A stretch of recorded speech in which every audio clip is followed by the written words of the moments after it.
Yeah, good afternoon, producer Susan. How are you doing this week? I'm doing great, Jersey Joe. How are you? I'm just fine and healthy, thank you. Enjoying our spite of spring weather. We're going to hit 60 here tomorrow in New Jersey. Yeah, How we was it? about hit 60 almost today. It's going to be about 60 tomorrow, but windy. Well, we get your weather a day later, so I'm looking forward to tomorrow. That's what we're supposed to have tomorrow. Anyway, you want to hear what we're going to try to talk about today? Yeah, what's on the agenda?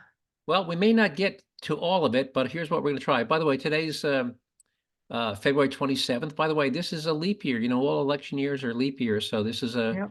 29 days this month. That's not true, actually. There is not a leap year every 4 years. On the years ending in zero, like 2000 was not a leap year. Really?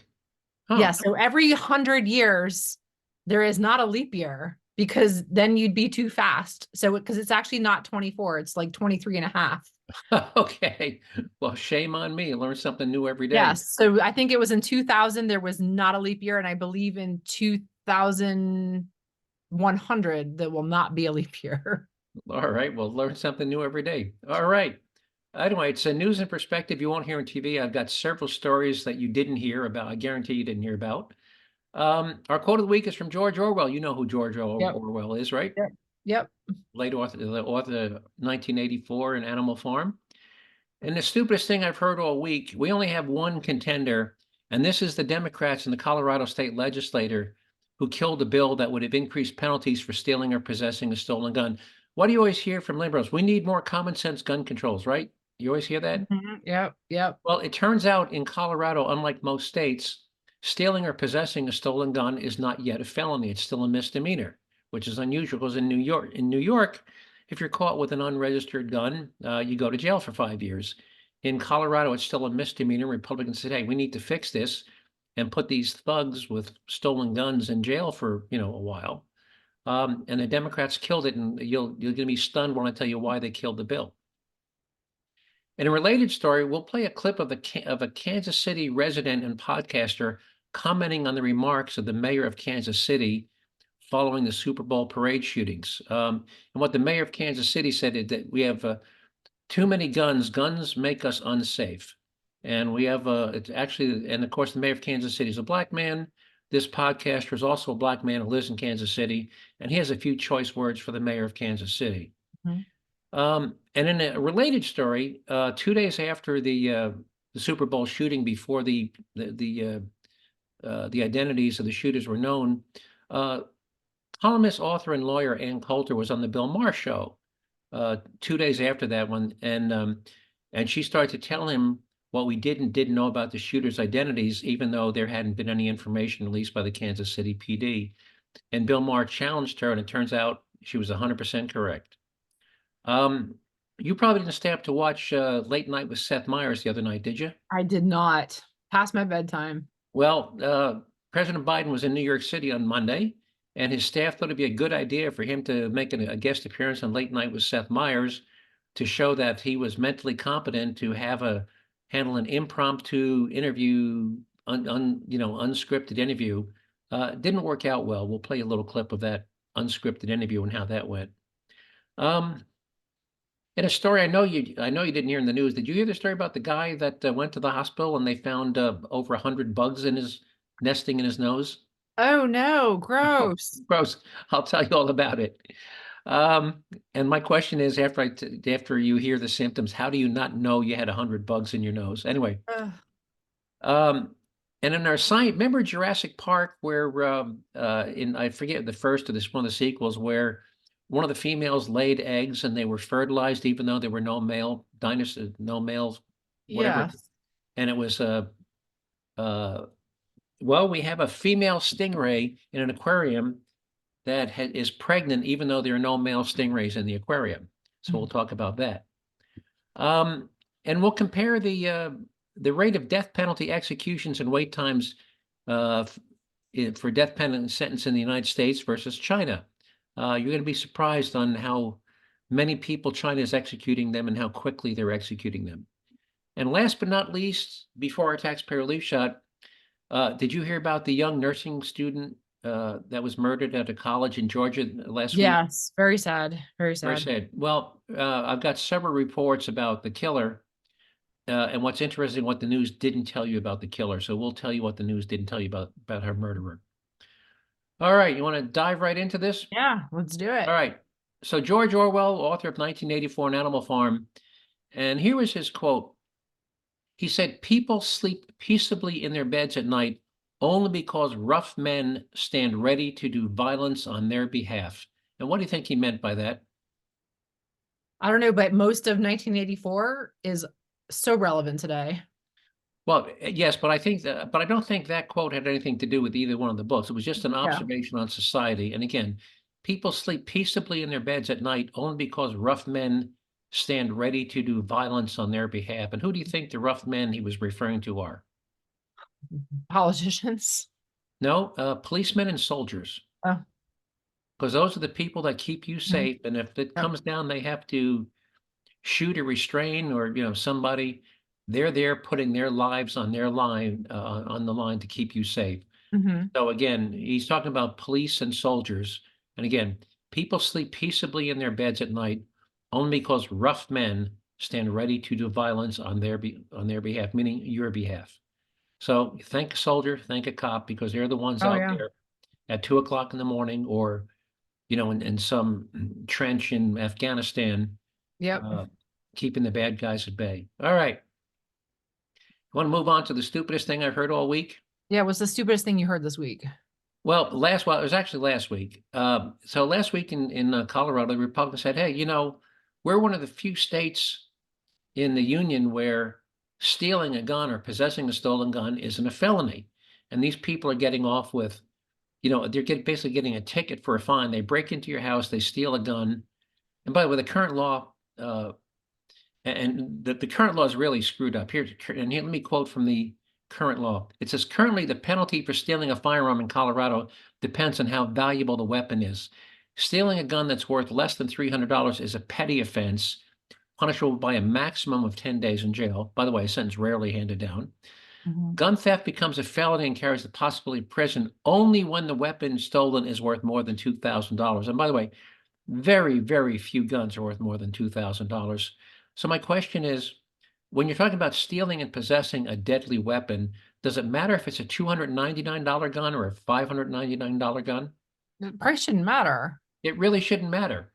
Stealing a gun is a serious crime. Anyway, so they proposed a bill making all gun thefts a felony, regardless of the value of the gun. Well, um, here's what the Democrats in the committee, it never made it to a floor vote. And here's how the Denver Democrat on the committee that killed the bill. She raised concerns about not only the financial cost of the bill, meaning it's going to, if we put more people in prison, it's going to cost the state more to keep them in jail. But here's the money quote. "And she feared the measure would disproportionately affect Black and brown men." So since when do we pass laws based on racial impact? When do we decide to pass or not pass the law based on racial impact, racial discrimination? I mean, does that sound as stupid to you as it does to me? Yeah, I mean, it should be about the people. Right. Discrimination is illegal in hiring and promotions. But no, well, we're not going to pass this law because it might disproportionately affect Black and brown men. Give me a freaking break. Stealing a gun is a serious crime, and if you're not going to put people in jail, then they're Mhm. going to steal another gun and another gun. All right. So I want to play this clip of a podcaster out of Kansas City. And first he's going to play a quote from Kansas City mayor about guns in that city. And then he's going to give you his take on what the mayor's views and attitudes are. Now, let me see if I can find this clip. And here we go. Let me turn up the volume. And this guy's a podcaster. He's a black. All right.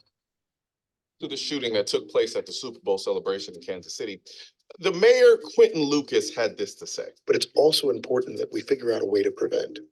When you have 850 officers and folks who will act recklessly nearby them, who can still get off enough rounds to hit almost 24 people within just a matter of moments, That tells us that the types of guns that we have and their accessibility, easy availability is a problem. And that's a conversation that I will continue to have as long as I have some megaphone with which to share it. If there is not a metal detector walking in, if there is not the sort of thing, frankly, that a parade just doesn't allow, then how can we ever fully be safe in a city, a state, and perhaps a country where we know that people are freely walking around with AR-15s, with modified handguns, with switches, with any number of issues, or frankly, even just your old classic revolver? Right. If we know that one can act with impunity with that, then it's hard to say we'll ever be fully as safe as I think we'd like to idealize ourselves to be. Even though this mayor was trying to turn this into an anti-gun statement, what he actually did was explain precisely why gun-free zones and gun control laws don't work. You see, he's speaking as if all the guns in the situation were legal. The reports literally say a Glock 9mm handgun found near Mays was reported stolen from a location in Kansas City. The reports also say 2 juveniles were charged in the mass shooting at Kansas City Chiefs Superbowl Parade. Last I checked, juveniles aren't allowed to carry firearms in Kansas City. Yet, that didn't stop these juveniles from not only getting a gun, but carrying it on them at the event where there were 800 police officers patrolling the celebration. You really think if they made this celebration a gun-free zone, the people involved in this shooting weren't gonna carry a gun? No guns, no knives, right? No, because they're stupid. And they don't care. I'm not calling them stupid. One of the people involved in the shooting called themselves stupid. Spiking said in the documents that Mays admitted he opened fire. Stupid, man. He quoted the defendant as saying, just pulled the gun out and started shooting. I shouldn't have done that. Just being stupid. And that's just stupid. Well, that's just stupid. You know what? Actually, I take that back. I am calling them stupid. Because this entire shooting happened over a staring competition. Who are you staring at? Like literally, they shot each other and other people over a staring competition. He's staring at you. The argument began when 2 groups of people grew agitated over the belief that people in the other group were staring at them, according to affidavits from police. Surveillance video shows Mays and someone with him aggressively approach the other group, police say. This isn't about guns. This is about stupidity. Because God has a sense of humor, there is always going to be stupid people doing stupid shit at stupid times for stupid reasons in stupid ways because they're stupid. That doesn't mean you just go taking away people's ability to protect themselves because stupid people would also get the same rights. You know how many stupid people have the right to vote? Driving isn't exactly a right, but we still let stupid people drive cars on public roads. This utopic dream of a world with no guns and somehow things will be safer is just goofy. It's a fantasy that politicians sell because people always buy this utopic dream. This happened because the people involved were stupid and they didn't fear the consequences of their actions. So the better question to ask is, why don't they fear the consequences of their actions? Maybe because they know there will be no consequences. But Well, actually, I'm going to play another 15 seconds. Here we go. probation for crimes as serious as armed robbery and assault, voluntary manslaughter, and even murder is granted often in Jackson County Circuit Court. A detailed analysis by the Star has revealed some hardened criminals are left off the hook multiple times. This doesn't shock me though, because the Democrats in Kansas City have long held a significant dominance of politics throughout the city. And in the last 100 years, only 4 Republicans have served as mayor. I say all of that to say, of course this mayor is going to try to use the Second Amendment as a scapegoat. He's part of the party that basically runs the city. And if they don't use the Second Amendment as their scapegoat, they'd have to admit a lot of this violence is because of their policies. And I'm going to end it there, but I don't know if you caught the part about that felons are not Mhm. sentenced to prison. They're given, literally just given probation for committing felonies. Yeah, which, as many of our states, I don't know, has New Jersey had their primary, but this is where you need to pay attention to your judges and your DAs. Yeah, yes. And if your district attorneys are plea bargaining felonies down to misdemeanors, or judges are accepting those plea bargains, or they're giving probation for serious felonies, you need to get different judges. So, but anyway, so what do you think of that? I thought it was pretty good. But his name was Yeah. Colin Noir, Noir. And if you speak French, Noir is French for black, right? So Mhm, his yep. name's Colin Noir. All right. And then in a related, this is a really quick 20-second clip. You know who Bill Maher is? Have you ever seen Yep. Ann Coulter speak? Yeah. Mhm. Well, this was Ann Coulter. Let me make sure I've got her teed up here. Actually, I don't, but I've got it right over here. Let me play this clip from Ann Coulter on the Bill Maher show. Now, remember, Bill Maher is a liberal and Ann Coulter is a conservative columnist. So let me just play this, get this up in a different link here. Let me play Ann Coulter for you. Shame on me for not having this teed up, but here we go. And hopefully there's no big commercial in front of this. I mean, we don't know who did this shooting, by the way. The Super Bowl shooting. We have some idea. What? No, so this is Bill Maher saying we don't know who did this shooting, and Ann Coulter immediately comes back and says, "Oh, we have some idea." So I'm going to start this again. So here we go. We don't know who did this shooting, by the way. The Super Bowl shooting. We have some idea. What? If it were a white man shooting, we'd know. Well, we don't know, but they That's how haven't. we know it's not a white man. I can tell you that much. Do you think they were repressing that reporting? They wouldn't tell us about the transgender woman that shot up the Christian school for what, like a year? San Bernardino out here. Remember the crazy terrorist Muslims? That's when I first noticed, they're not telling us who it is. It's not a white male. The longer they go without telling you, it's not a white male. Okay, well, for this one, for right now, as of Friday night, February 16th. We know. We don't officially know. Okay, you have special powers. So what'd you think of that one? And it turns out she was absolutely 100% correct, right? Yep. So, and that's right. When it's a white male, you know within an hour that it was a white male. Mhm. When they don't tell you for days, the longer it goes, the more certain you can be that it was not a straight white male. Anyway, so that was Ann Coulter. I just got a kick out of that. And of course, Bill Maher now has, and he tried to take a poke. Well, you have special powers. No, she doesn't have special powers. She just watches the news and she knows that if it's a white male, you'll know within the hour. And if it wasn't a white, and if you don't know for days, you can be absolutely positive it was not a white male. So, but there's no bias in reporting, is there? No, not at all. All right. All right. So here's the grossest story of the week that you didn't hear about. So I'm going to read you. This is a text from the story. So here's and this is in Florida. So here's a quote. It took a few months, but a Florida man finally found out what was bugging him. Jacksonville doctors removed 150 live bugs in the larval stage from the nose and sinuses of a cancer survivor earlier this month. The unidentified man had been feeling a bit off since October. Now, this is since October. So October, November, December, January. But it wasn't until his face and lips swelled on February 9th that he sought help at the Florida Memorial Hospital. He said, I started getting nosebleeds, constant nosebleeds, the man told the news. So Dr. David Carlson told the outlet that he examined the man's nose with a camera only to discover dozens of bugs feeding on the inside of the nose and the sinus cavity and shedding tissue and excrement, which is what spurred the man's inflammation. And here's the quote, that really gross quote. The doctor said, size-wise, there's variations, but the larger ones were as big as the end of my pinky, Dr. Carlson said. There were certain larval inside the nose that were scurrying around and looking for places to feed, and others that had burrowed into the tissue.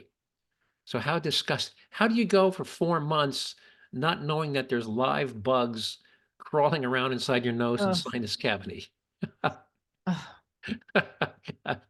So is that the grossest story you've heard? Yeah, that's disgusting. Right. All right. So let's talk about the backfire for Biden's New York City trip. So, there's been all this talk, starting with the Department of Justice report describing why they shouldn't prosecute Biden because in the special prosecutor report, he said Biden couldn't remember this and couldn't remember that. And it would, it would be sympathetic. You remember that, right? Yeah. Mm-hmm. And his staff and everybody, oh no, Biden, that's unfair. Biden's sharp as a tack. Well, his staff said, well, Biden's gonna be in New York. Why don't we get him to go on the Late Night with Seth Meyers show where he can do an impromptu interview and show the world just how sharp he is, that he can handle an impromptu interview. Well, turned out that plan backfired. I want you to listen closely when Seth Meyers asks him about his 2024 plan if reelected, and then listen to what Biden says right after Myers asks him about his 2024 plan if he's reelected. And here we go. All right.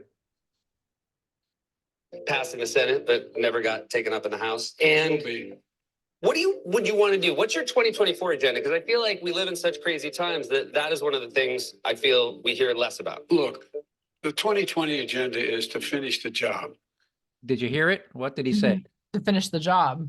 No, but he said the 2020 agenda. So Seth Meyers asked us about his 2024. I'm going to back it up and play it again. So Meyers asked us about his 2024 plan. And then Biden says, well, my 2020 agenda. He's only off by 4 years. Here, one more time. Feel we hear less about. Look, the 2020 agenda is to finish the job. For example, What do you want to do? What's your 2024 agenda? Because I feel like we live in such crazy times that is one of the things I feel we hear less about. look, the 2020 agenda is to finish the job. For example, we're now in a position where we have the strong. So he asked him about his 2024 agenda, and Biden is clearly talking about his 2024 agenda because he says it's to finish the job, but he identifies it as his 2020 agenda. So, how do you not, I mean, he tees it up for you. He says, what is your 2024 agenda? And Biden says, well, my 2020 agenda is, I got to kill this off. So that didn't work well. So another backfire for Biden. So in the past couple of weeks, he's claimed that he's talked to 2 dead people as recently as 3. Again, he was telling stories about 2021, which is only 3 years ago, where he claimed he talked to 2 dead presidents of other countries. He then mistook Mexico for Egypt. And now when Seth Meyers asked him about his 2024 agenda, he says, well, my 2020 agenda is to continue the work. So didn't work well. Any thoughts on that? Yeah, I think they both candidates need to have a cognitive test done. I could, Trump has made some mistakes too. He's called Nikki Haley, Nancy Pelosi. So it's not limited to just Biden. But if you're Biden's staff, the last thing I would have done was put him on a late night talk show without a teleprompter and cue cards and notes. I mean, that was just asking to be embarrassed, and he did. All right, how much time we got? Let's see. You got about 10 minutes. All right. So, let's talk about the stingray in North Carolina. Yeah. So, if you saw the movie Jurassic Park, at one point, they said, well, there's no danger of these animals reproducing because there's no keep the males and the females separated. And at one point, there were eggs hatching, even though there were no male dinosaurs. Well, in North Carolina aquarium, a stingray became pregnant despite the absence of any male stingrays. And here's the scientific explanation. What's likely happening is a super rare asexual reproduction phenomenon called, I'm going to butcher this, parthenogenesis. Parthenogenesis. Some insects, fish, and amphibians, birds, and reptiles can develop offspring from unfertilized eggs without the help of a male. So there's your little science thing for today. A female stingray is going to give birth to little stingrays without the aid of assistance of a male. Did you know that could happen? I didn't know that could happen. Well, it can absolutely happen. And Jurassic Park, that was not science fiction because dinosaurs clearly are reptiles or members of the reptile family. I mean, I heard of it happening in other species, in mostly, I believe, aquatic species. So I'm not surprised that a stingray. Yep. So anyway, you can look that up. It'll be in the show notes if you want to look at it. Or you can just Google female stingray pregnant, and you'll find the story. You can also, by the way, just Google Florida man bugs in nose if you want to read. If you want to, the pictures, by the way, in this story are incredibly gross. They have up close pictures. And by the way, when they tried to suction the bugs out, it plugged the suction machine. There were so many bugs, it plugged the suction device. So anyway, all right. So let's talk about the death penalty. And by the way, I'm not advocating that we put more people to death, but first of all, you want to guess how many people a year roughly the United States executes? I don't think it's very high. I think a lot of states are backing off of it. Well, but you also have a federal death penalty. There are federal, and some, by the way, some states actually defer, like when it's terrorism, they actually defer and let the federal government bring the crime, as a hate crime or something, so that the federal government has to do the death penalty. And a lot of states, by the way, where they don't have a death penalty, but they think the guy should get the death penalty. They let they try to find some excuse for the murderer to be charged under a federal statute instead of a state statute. But anyway, in the past several years, the death penalty executions in the U.S. have averaged less than 10 per year. And you want to take a guess what the average time between sentencing and execution is? I think it's pretty extreme. I think it's pretty long. It's very long. More than 20 years. Some of Yeah. them as long as 40 years. But it's rarely less than 20 years. Now, again, I'm not advocating we do this. You want to take a guess at how many people per year China is executing? Oh, I'm going to guess that they're way higher than us. Right. By the way, in China, they have 47 different crimes that potentially carry the death penalty. And some of those crimes are something as simple as corruption by a government official. So if you're a government official caught taking bribes, that's a death penalty offense. Mhm. So in this country, we only have one, first-degree murder, right? Yep. Or treason. We have two, first-degree murder or treason. In China, there's 47 different crimes that carry the death penalty. But I believe rape is a death penalty crime in China. Mhm. Anyway, last year, it is estimated that China executed more than 8,000 criminals. That is 22 per day. China is executing more people in one day Wow. than the United States executes in a year. And how do they handle that many executions? Again, 22 a day, because some of these prisoners are, now, by the way, China has almost 10 times, not almost, they've got about 6 times the population of the United States. And it's a huge country, and they've got all these local regional prisons. Not all of them are equipped to carry out executions. So you know how they handle the executions? How are they doing it? They have mobile death vans that drive from local prison to local prison, and they take the prisoner in the back of the van, and they execute him by a lethal injection in the back of the van, and then they give the body back to the prison officials. So that's how justice is handled in China. 22 people a day. The mobile death van pulls up to your local prison. They hand you over to the executioners, and 15 minutes later they open the van and hand the dead body back to the prison. With the number that they're doing per day, I'm surprised that the prisons themselves are not equipped to handle that. Well, you think they're going to try to get there, but at the moment they're relying very heavily on mobile death vans. All right. So you want to move on to the murder of the college Georgia nursing? Yeah, poor girl. So I've been reading all these reports, and like I'm reading from the Atlanta Journal-Constitution, and here's the report. It says, and this is how they identify the killer. A 26-year-old Athens man has been charged with murder in the death of a nursing student on the University of Georgia campus. So that's how they identify him, a 26-year-old Athens man. Mhm. And but then followed by a tweet from Elon Musk. Why did you lie to people by calling this illegal immigrant from Venezuela an Athens man? Because the murderer is an illegal immigrant from Venezuela who was out on parole. He had been arrested, processed by ICE, and released on parole. And all the Atlanta Journal-Constitution can do is identify him as a 26-year-old Athens man. Don't you think the fact that he was an illegal alien out on parole was relevant to the story? Absolutely. Absolutely. So again, we talk about news and perspective you won't hear on TV. I think that's part of the news and perspective you won't hear, because, and I always watch the national news twice. I watch like ABC in the morning and NBC in the evening. Mhm. And neither one of them reported that the murderer, they reported on the story, but neither one reported that he was an illegal alien from Venezuela out on parole. So again, news and perspective you won't hear on TV, you heard it here. By the way, had you heard that before, other than? No, I Okay. didn't. Mm-mm. So again, news and perspective you won't hear on TV. All right. Ready for a taxpayer relief shot? How much time we got left? Yeah, let's see. You got about good 5 minutes. All right, so let's tell you why we call him taxpayer relief shot. Let me tell you how the sheriff of Santa Rosa County, Florida, feels about the job. Feels about him. Here we go. Somebody's breaking in your house, you're more than welcome to shoot them in Santa Rosa County. We prefer that you do, actually. Hopefully you'll save the taxpayers money.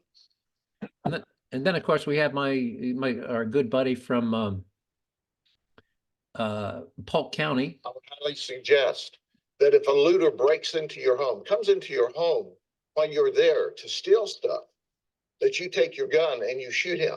You shoot him so that he looks like grated cheese. And I think last but not least,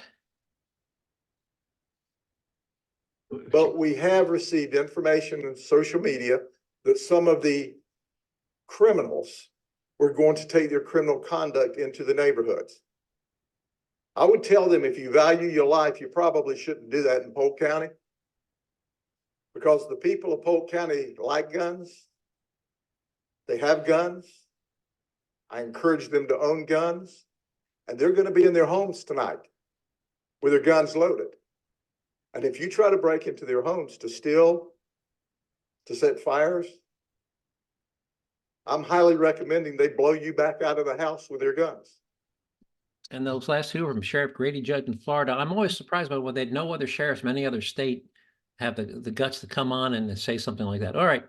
So this one comes to us from St. Louis, where guys live in an apartment. There's a fire escape outside the building. And some thug decided, well, I'm going to go up that fire escape and enter this guy's apartment in the middle of the night, knowing that the guy's probably sleeping there. So here's what happened next.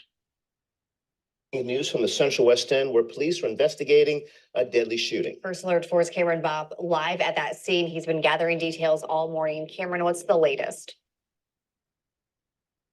Well, you can see behind me, police have packed up and headed out for the morning, but First Alert 4 was first here to a very different, a very active scene, a reported break-in turned deadly here in Central West End at the Old Masonic Temple right behind me. You can see that fire escape as our photographer zooms in on that. We're at the corner of Westminster Place and Kings Highway, where police are investigating here after they say someone broke in from that fire escape you see right there. Now, here's what the scene looked like when we got here, and here's what we know. A break-in suspect is dead after police say someone living here shot and killed them. This happened around 4 this morning.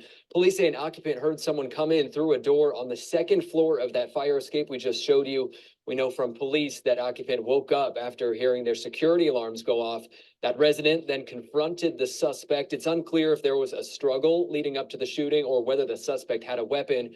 We do know the resident ultimately shot the suspect at least once, killing them. We know that suspect is a male in his 50s. Now, we talked to someone who walks through this neighborhood every morning. He says this information comes as a shock. You hate to hear it because it's so close to home where you were living, but at the same time, that's the risk that somebody's going to take if they're going to try to break into someplace. And, you feel bad for the neighborhood because it sort of gets everybody, in an uproar for a short period of time, then it calms down again. And again, police are still very early in their investigation. They have wrapped things up for this morning. We are working to learn the victim's identity as well as whether that occupant will face any charges in relation to this deadly shooting. We'll, of course, keep you updated on air and online here on First Alert 4. For now. So you think the occupant's going to face any charges? It doesn't sound like it. No, unless he was a felon in possession of a gun. Mhm. Guy breaks in. Did you catch the time? It was 4 o'clock in the morning, by the way. Yep. Yep. Somebody comes into your house, into your apartment from a fire escape at 4 o'clock in the morning. I think you have a reasonable argument that you fear for your life because obviously Yep, pitch black, absolutely. you don't know what the guy's got in his hand. Anyway, with that, anything you want to add before we sign off here? Nope. All right. Well, in that case, I want to thank everybody who listened to this podcast for giving up 30 minutes out of your day to listen to me ramble on about the things I find of interest and importance. And I hope you found those topics as interesting and important, and in this case, disgusting as I did. Ugh, yeah. And if so, I hope you continue to listen to this podcast in the weeks and months to come. If you want to see some of the materials and links you heard me talk about, producer Susan will get them up on the Jerzee Joe website, which is jerziejoe.com. Just remember to spell Jersey, J-E-R, as in Robert, Z as in zebra, E-E, jerzeejoe.com. And you'll see some of those links. And if you want to send me an email with a question or suggested show topic, you can do that by just sending me an email to just joe@jerziejoe.com. And other than that, producer Susan, I've got nothing else unless you do. Nope, I'm good. All right. Well, then thanks for your help tonight, and I'll talk to you next week. You take care. All right. You Bye-bye. too.